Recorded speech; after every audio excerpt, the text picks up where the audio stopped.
while the turtle and the snail carried their houses on their backs. A short story written by yours truly, Marilyn Lang. Tiny the turtle and Shirley Snail had been friends since preschool.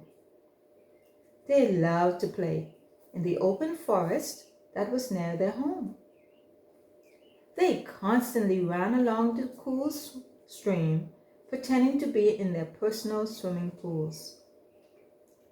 Tiny would always dream of the day when he would entertain friends and family in his very own home.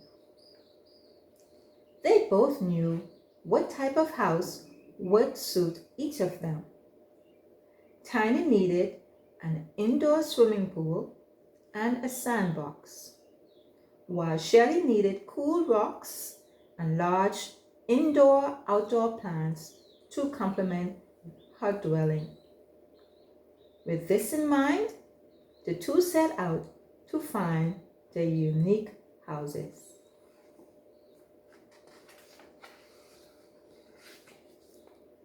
First, they passed by a beautiful building with lots of people inside. The aroma of freshly cooked food floated through each window and door. Tiny was speechless as they stared at the building, and their mouths watered. After a while, Tiny found his voice as he approached the patron. "Excuse me," Tiny said. "We would like to purchase this building for our home. It's lovely indeed." "Oh no," said the lovely patron, dressed in crisp uniform. "This is no place to live. This is a restaurant. People come here for meals when they want to avoid cooking or just relax as they eat, spending time with family and friends. You will have to look somewhere else for a home."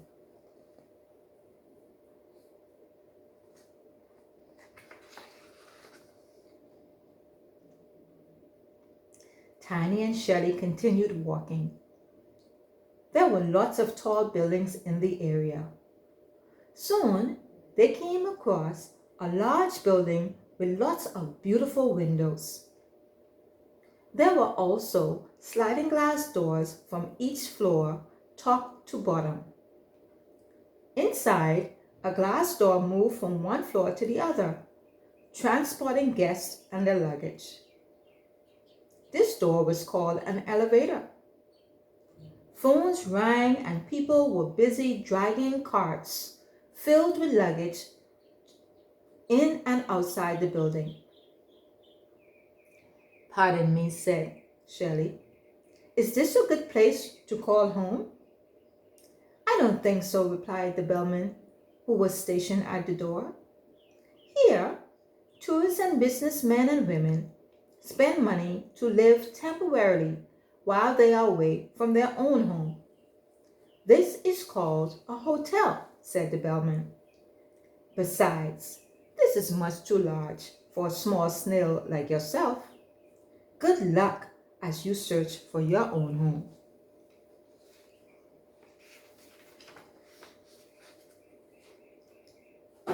Tiny and Shelley were such slow animals, and their short legs were getting tired. They stopped at the Lasting Memorial Hospital. There, they saw people in wheelchairs and on crutches. Babies were crying, and mothers desperately tried to comfort them. The two decided this was not the home they were looking for.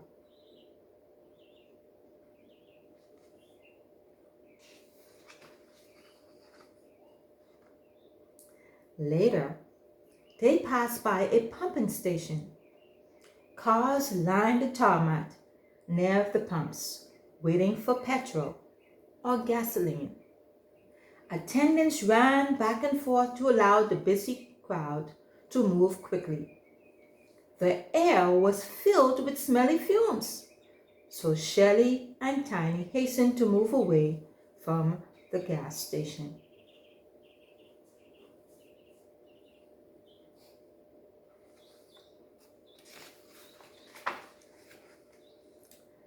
At the bank, customers waited on long lines inside and at the drive-thru for cashiers to complete their transactions. Bells and machines could be heard non-stop. No one paid any attention to the two small creatures that were slowly moving about. After a few minutes, the two left the way they came.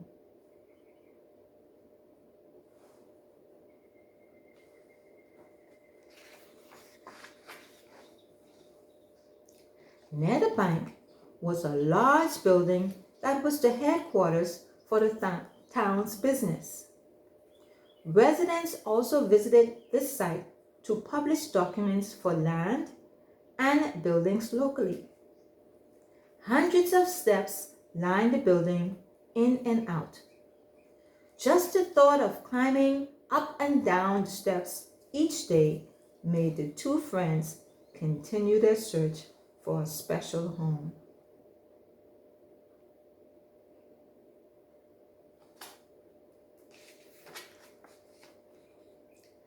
Tiny and Shelley were now exhausted from the long walk. Suddenly, they saw a delightful park. Water was climbing high in the air. The two friends could hardly believe their eyes. They crawled over the soft grass and dipped their tired feet in the cool water. They also got a long drink from the pond before moving along.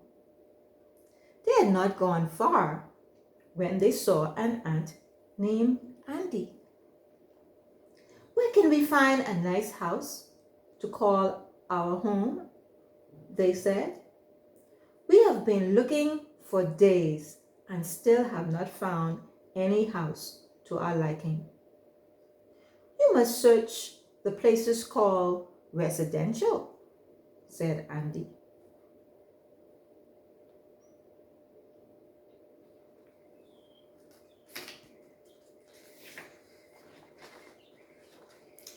After thanking Andy, Shelley and Tiny took the bus to East End, West End, Pioneers Point, and Milestone. They crawled along many other small towns, but to no avail. "There is no use," cried Shelley with frustration. "We will grow old and never have the perfect house to call our own."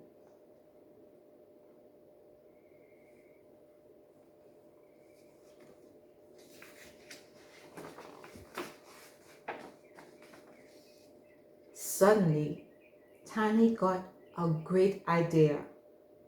There on the side of the grassy path lay the most beautiful shells. The shells sparkled as the sun rays danced on them from the nearby ocean. "This is just what we've been looking for," said Tiny with excitement. "A house that's big enough to sleep in, yet light enough to carry on our backs." "Let's try them out," the two shouted. Slowly, they crawled in their shells, moving this way and that to get a feel of the surrounding space. Because they were so tired from days of walking, Shelley and Tiny fell fast asleep. And from that day on, the turtle and the snail carried their houses on their backs. The end.